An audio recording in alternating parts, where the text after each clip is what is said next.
All right, so back on another video here on the popping cork knowledge. I'm out here kayak fishing.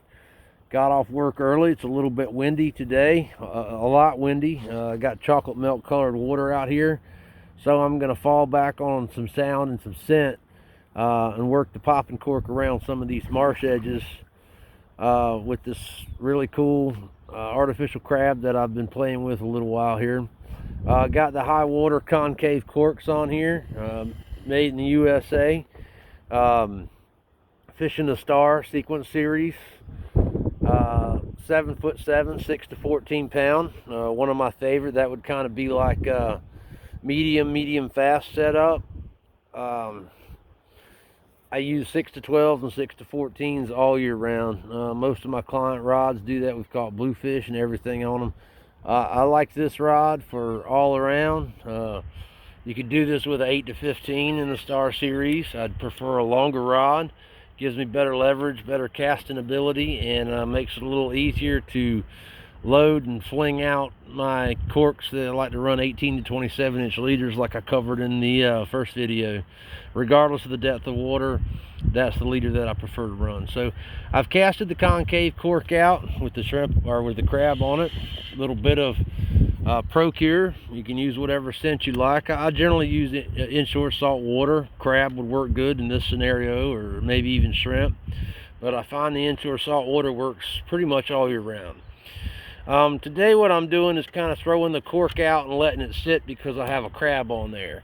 I'm giving it a kind of a light snap, and the way these high water corks are built, you can just kind of pull them and they'll make a noise. Today it's kind of choppy, so it's making noise in the water, and I'm just kind of working it back slow, giving it a chance to get any cruising redfish on this incoming tide, or the last bit of the incoming tide on these marsh edges and creeks, because I know they're coming up in here looking for crabs. There's plenty of crab pots everywhere. Fiddler crabs starting to show up on the banks.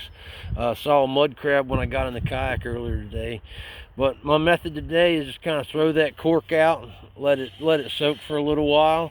I always keep my line tight. That's one of the secrets I found to working a popping cork is try to keep as much of that dip or slack out of the line as you can, and keep the rod tip up, so that way when he pulls the cork down, train yourself not to jerk it away from his mouth, but between the cork and you keeping the slack out of the line and the rod tip up, it usually get a good solid hook set right off the bat. It takes me a while to teach my clients sometimes about the best way to work a cork, and there's other times where I myself are trying to figure out what pause or pattern or method for fishing the cork is going to work that day. Well, that's a little video. I'm trying to keep them under 5 minutes here so they upload a little faster and y'all can watch them in sets. But that's my strategy for today. Overcast, windy, chocolate milk colored water, and fishing a crab under a popping cork.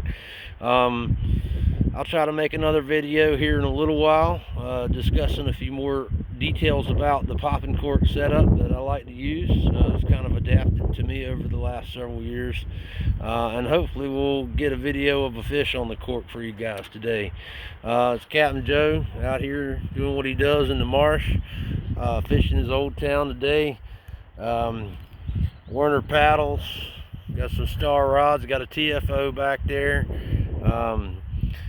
Get most of my gear from Chase Tails Outdoors. That's where I work and guide out of, and I'm really glad that we sell a lot of these products in the shop. It's always good to be able to go in there and have clients get turned on to what it is they use that day, and once they understand how it works, and go out there and have fun and catch fish for themselves. Well, Captain Joe, Carolina Traditions here, doing what he does best out in the marsh, and of course this time of year on windy days. All right, fellas, we'll catch you in a little bit.